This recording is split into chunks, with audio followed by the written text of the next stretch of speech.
Well, good evening, everyone, and welcome to Center for Spiritual Living, Greater Las Vegas's Wednesday evening service. I'm Reverend Laura Hallett, and it is my pleasure to be here with you again this evening.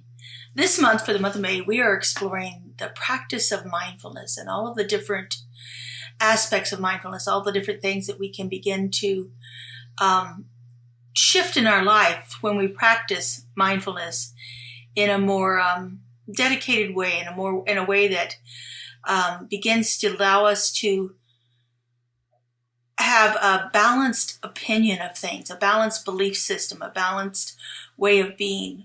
That's what mindfulness is all about. When we practice mindfulness, it's not about completely overcoming all the challenges of our lives and becoming this, anointed saint that never has any problems anymore. But what mindfulness does is it gives us a place of being with the problems and allowing us to move through the challenges in our lives in a little less reactive way.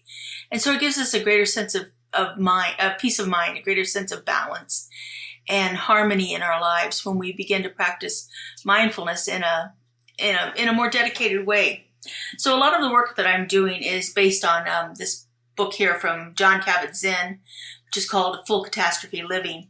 It's his pivotal work. I believe he wrote it originally in the 70s. I have a revised version. I think it was done in the early 2000s.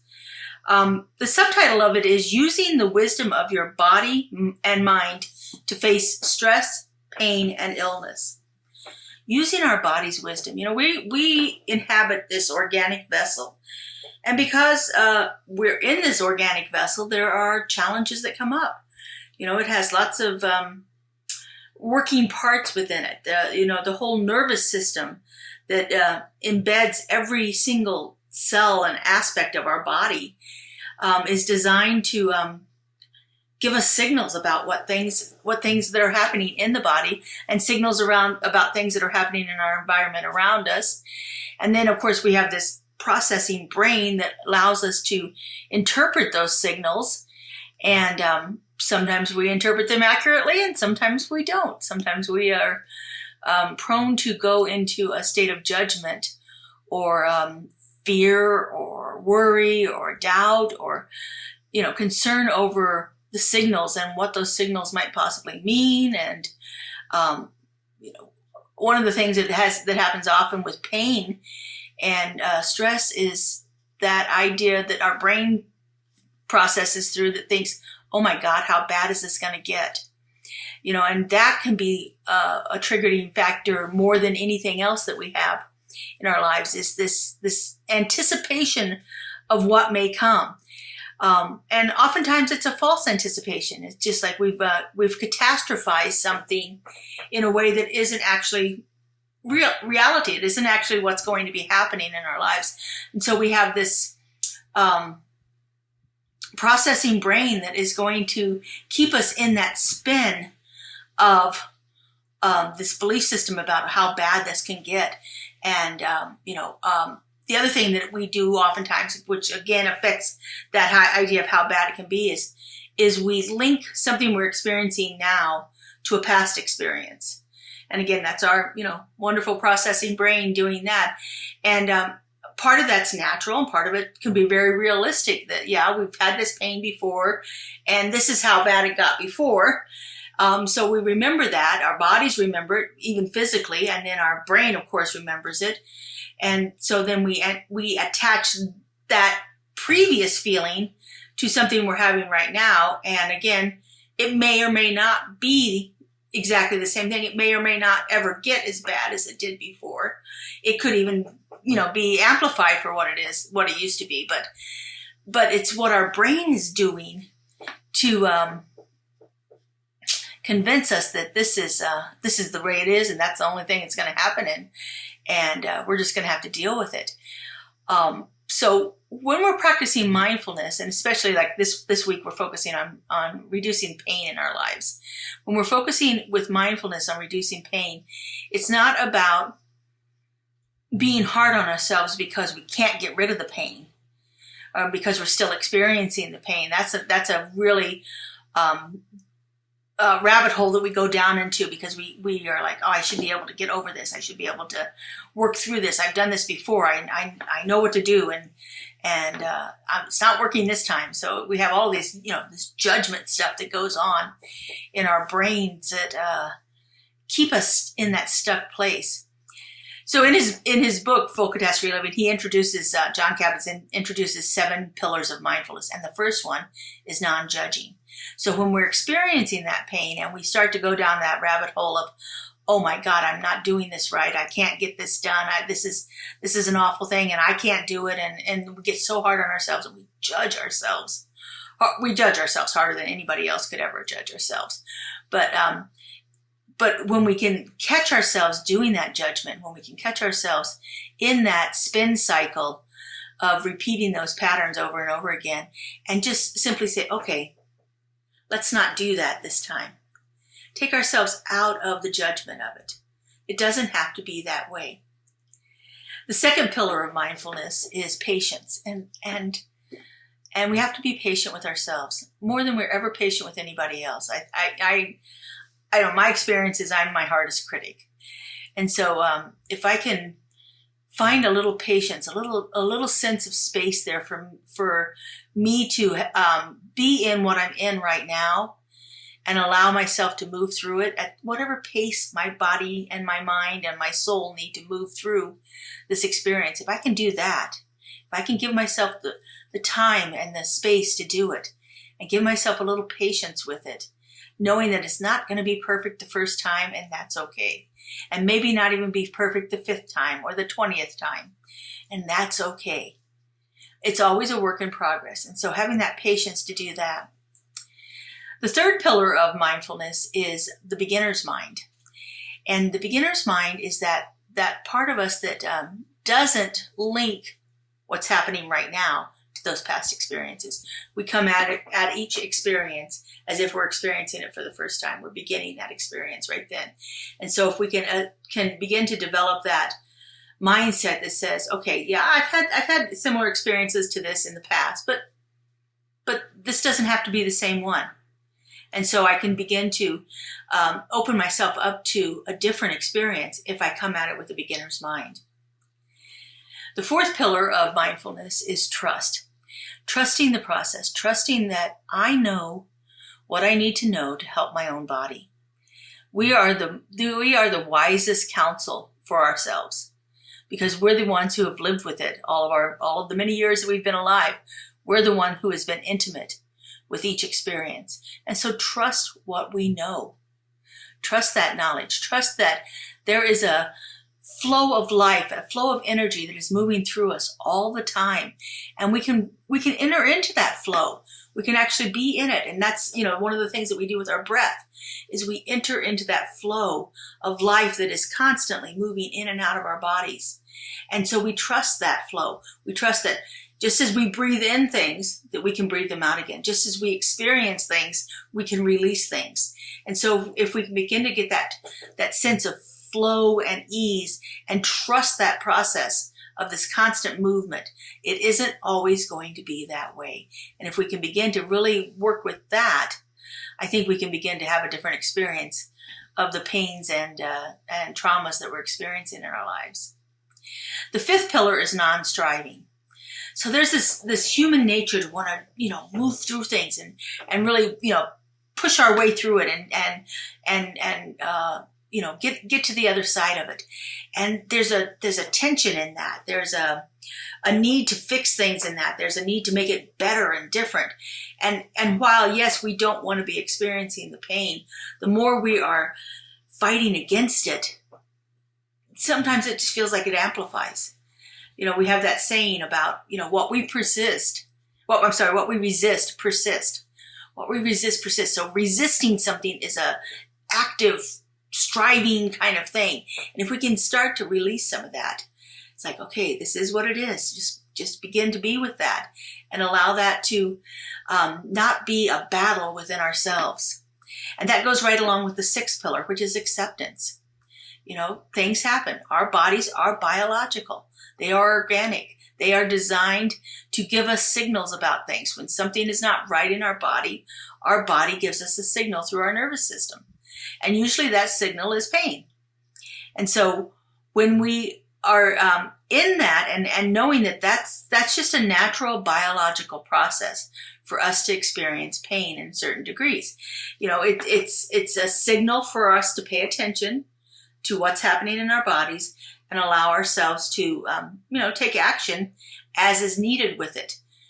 But when we think that this is an awful thing, that I don't want to experience any of this, and we're so against it, we're not accepting the fact that this is what happens in our bodies, then again, that develops that tension within our bodies that just amplifies every experience of pain that we have. The seventh pillar that Jon Kabat-Zinn has is letting it go. And so letting go is about release. Is about knowing all of this that we've just talked about before, that this is an organic vessel, and that this organic vessel has certain characteristics that are going to allow it to experience things in a certain way.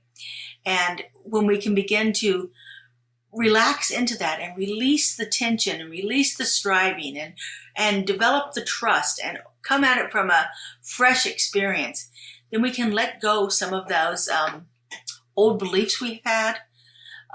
We can certainly let go of the past experiences, because one of our founder, Ernest Holmes, says this in lots of different ways, but he says, there is no power in precedence. So what has come before holds no power over us.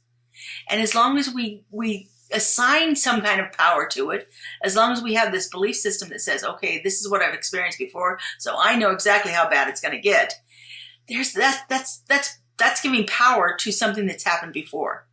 And as I've said, there is no power in that. Just because it happened before doesn't mean it has to happen again. And so this idea of letting go is very pivotal in dealing with our pains and stresses in life. Later on, when he revised his work, he's been doing this work for about 50 years, he came up with two more pillars, Jon Kabat-Zinn. And the next two pillars are generosity and gratitude. And generosity has a lot to do with some of the things we've just talked about. It's being open to allowing ourselves to experience things and not, if we're generous with ourselves, if we are generous with spirit, we are forgiving of ourselves. We are open to allowing ourselves to experience what we're experiencing at this time without all of this judgment, without all of these ideas about what might have happened before. And so we have a generosity of spirit, means to be open and allow ourselves to simply be in the process, and it's okay. And then there's this idea of gratitude. Thank God we are in these organic vessels that allow us to experience life in this plane. We couldn't do it without them. So if we begin to experience a sense of gratitude for it instead of a sense of anger and fear and worry and all of those other more negative emotions about the pain we're experiencing, okay, look, this pain means I'm alive. And I'm grateful to be alive right here and right now. I would like to experience this pain in a lesser degree, but I'm grateful that I know my body is alive. And so if we begin to have that sense of gratitude about it, not necessarily always about the gratitude for the pain itself, but a gratitude for the miracle of life, a gratitude for this beingness that we have right here, that we are in this world, that we can experience our loved ones, that we can share the world with other people, that we actually have some vehicle with which we can communicate with other people and experience life in whatever degree we wish to. How grateful we are for that. And that can really begin to set us on a path for a wonderful experience of dealing with pain in a different way.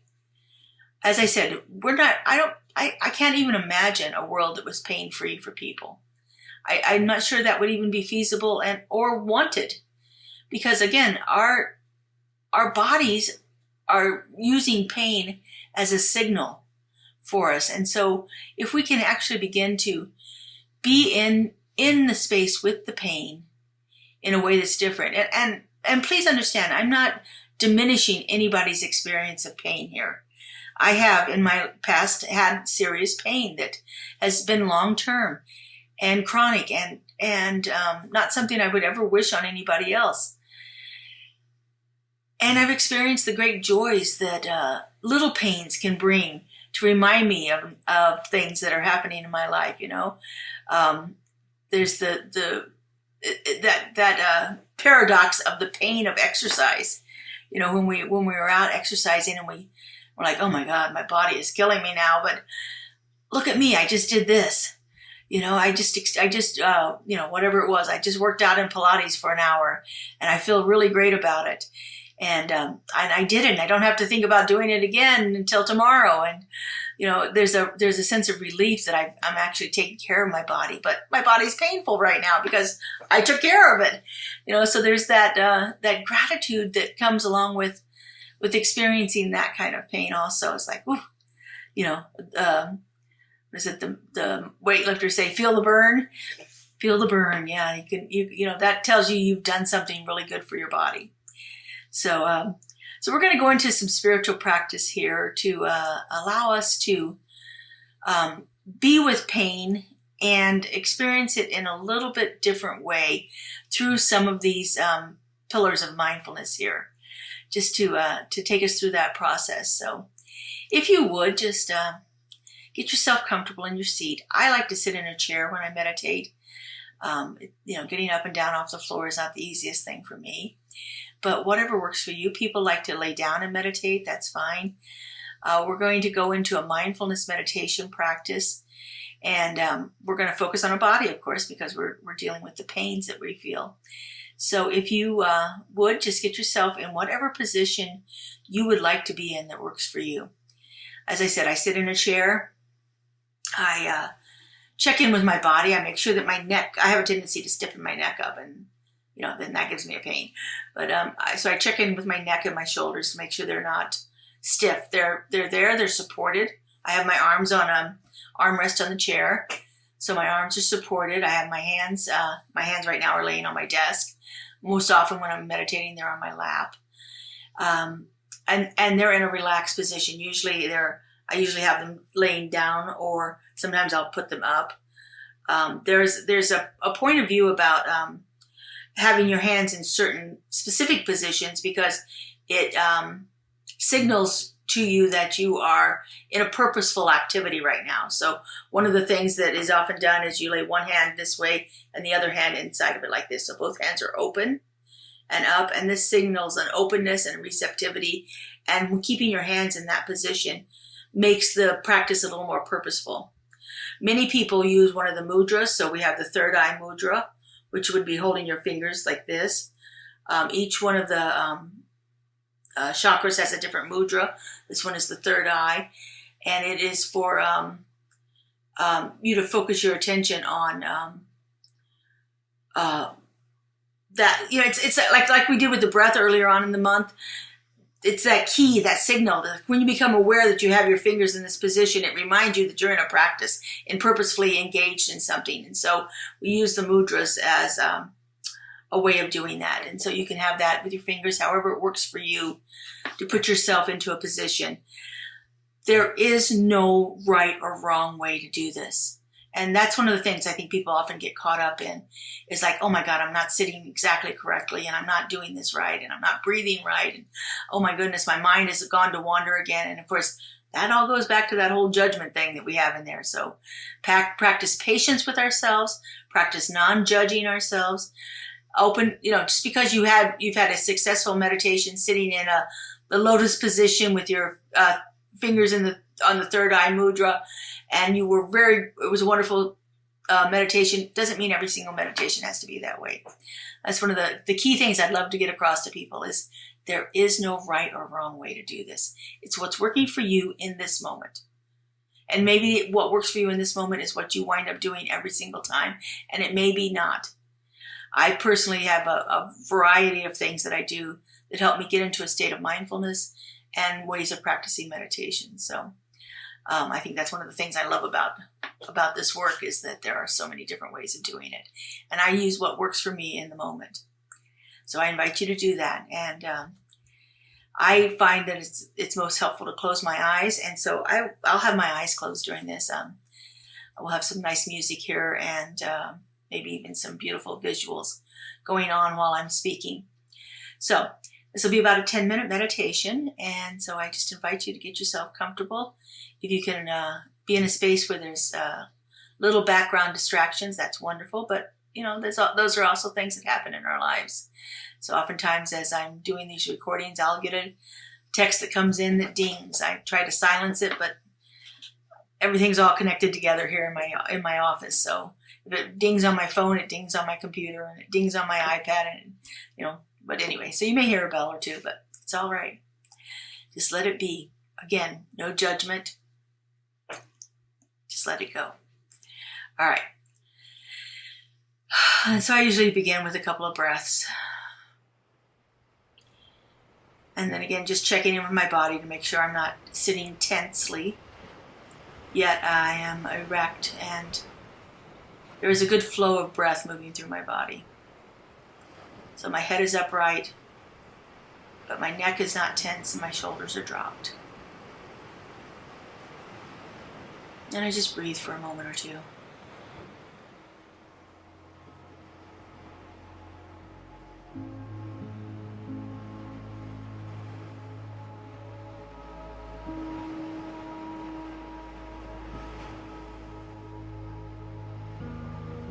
And so now begin to check in with your body.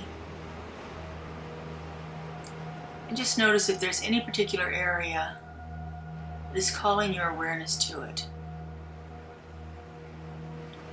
Currently, my right hip is bringing my attention to it. There's a little tension there, a little pain. So I just simply take some breaths and visualize that breath moving all the way through my body right to that spot. So if you have a spot on your body that is calling your attention right now, it doesn't even have to be the place that has the pain you want to work with, but just any place in your body. And that pain may shift. Mine has just moved from my right hip to my rib cage in my back near my spine on the right side. So I'll just breathe into that space.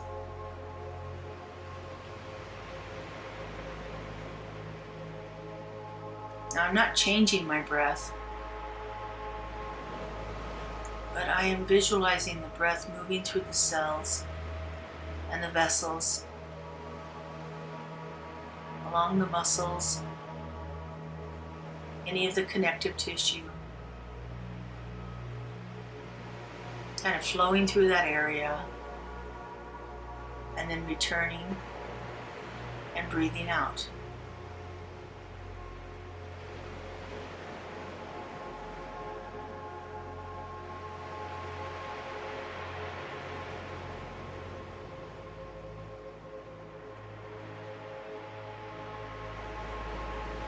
And just continue to be aware of your body. Those two spots on my body have released. I don't feel them anymore. I'm not like flashing red lights saying, "Look at me." There's an ease there and a release. And so I just continue to scan my body, noticing any area that brings my awareness to it.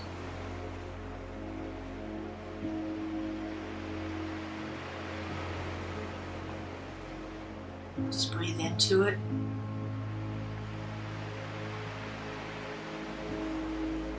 Visualizing that breath doing its magic.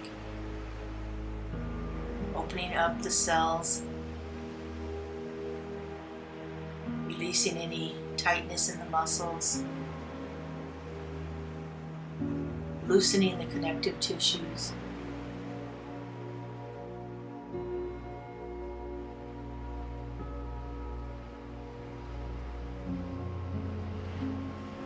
returning on the out breath to be released from my body.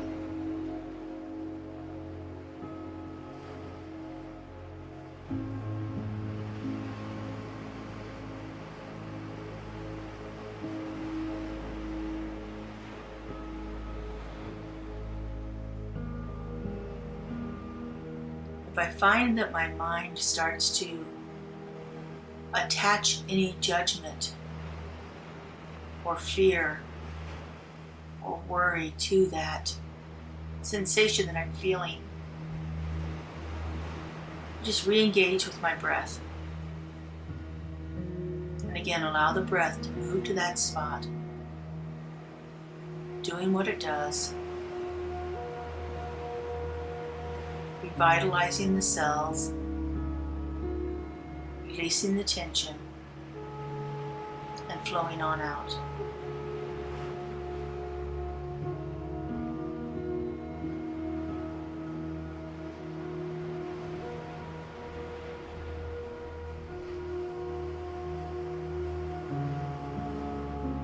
Periodically, I may find I need to take a deeper breath.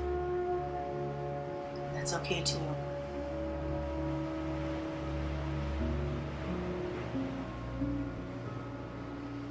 I am trusting that my body knows what to do with the sensations that it's feeling.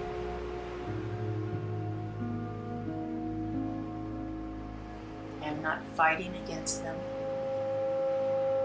or striving to make them something other than what they are. I am simply allowing my body to express itself,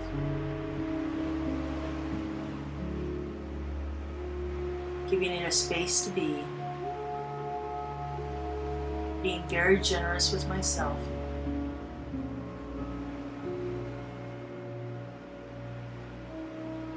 forgiving myself when I don't think I've done it right.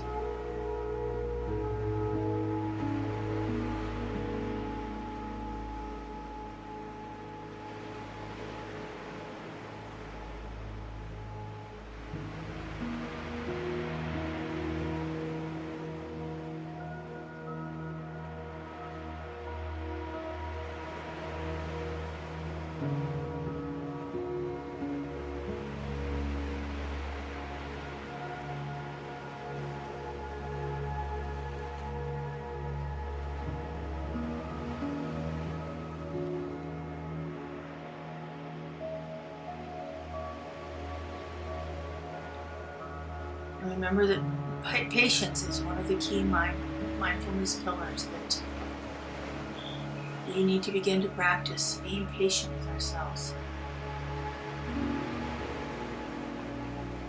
You may not feel the release right now.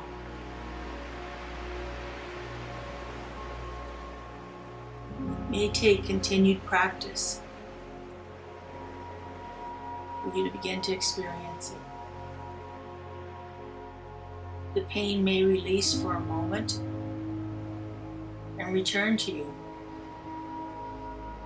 sometimes even stronger than it was before.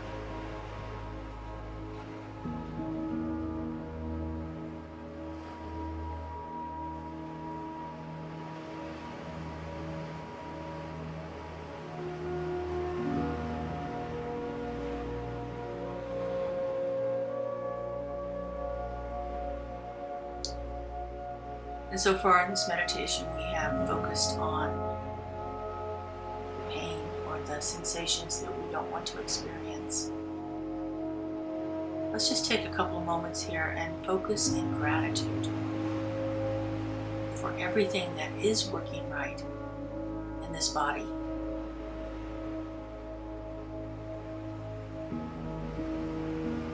We have these amazing feet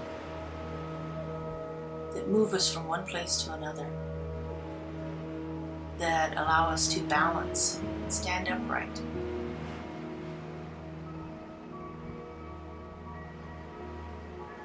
So just give a little thanks for your feet, all the way down to the toes. Toes are instrumental in balance.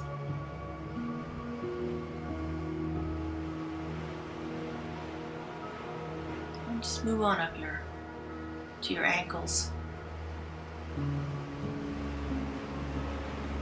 The flexibility that the ankles give us, allowing us to do all kinds of wonderful things. From swimming to walking.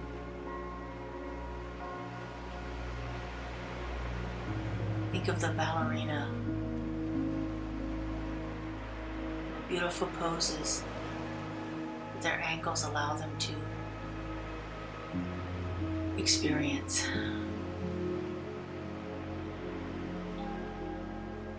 Move on up to your legs. That strong muscle in the back of our legs and our calf muscles, that gastrocnemius.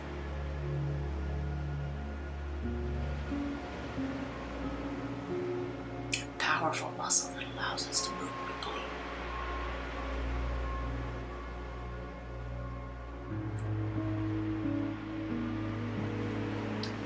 Move on up into our thighs.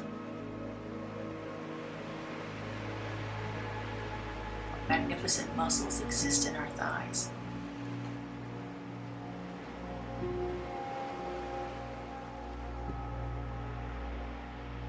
Power that is there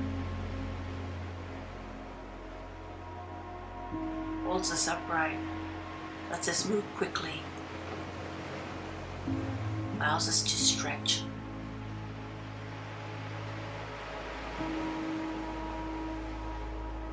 And let's not forget all of that connective tissue that keeps it all working right.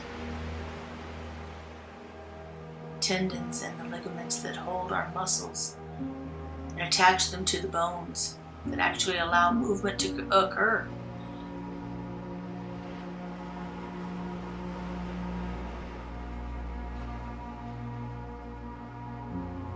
And then move into your pelvic region,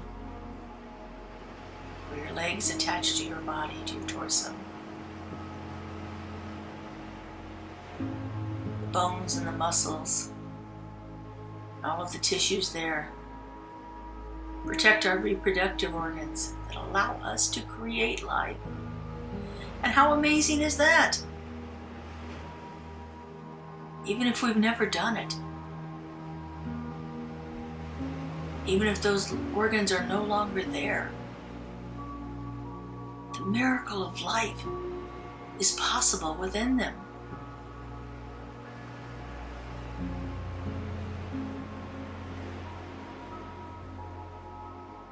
Now let's just think about all those other organs that are housed in our torso. Things that allow us to purify our blood, to release the toxins, to eliminate the waste products. All of the digestive muscles and tissues and organs that are there. The miracle of that. And then we have our heart and our lungs. Keep our body in that flow, circulating the blood, circulating the oxygen, circulating the nutrients, carrying everything that our bodies need, from the ends of our hair follicles to the tips of our toenails.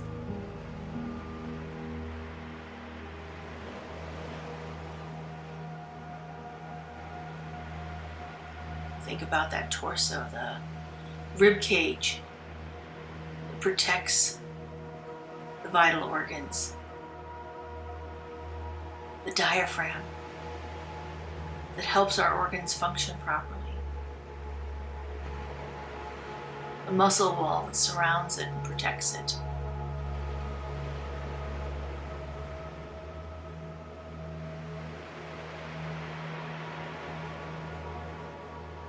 the external tissues,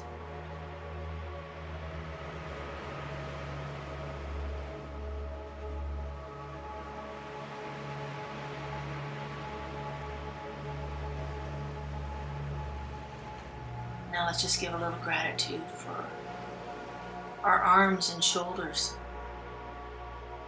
our hands that allow us to create, to write, to express ourselves, to build, to sculpt, to draw.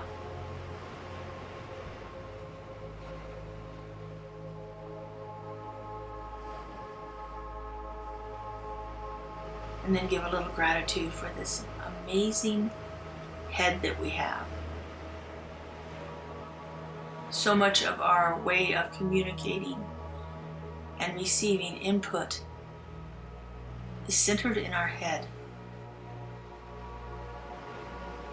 And then of course we have these magnificent organs we call the brain that let us interpret the world around us, respond to it, make our needs known, keep our body functioning. All the autonomic and automatic nervous systems that we have. Our responses of breathing and heartbeat that we don't even have to think about. Digestion that takes place on its own. I never have to tell my stomach to digest the food I've put in it. The brain takes care of that.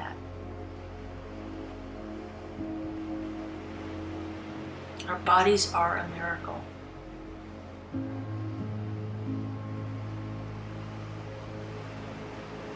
Even when we're in pain.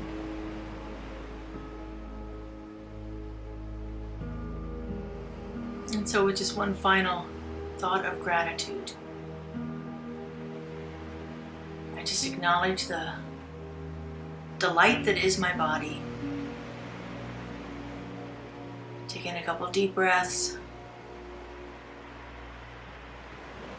When you're ready, just go ahead and open your eyes.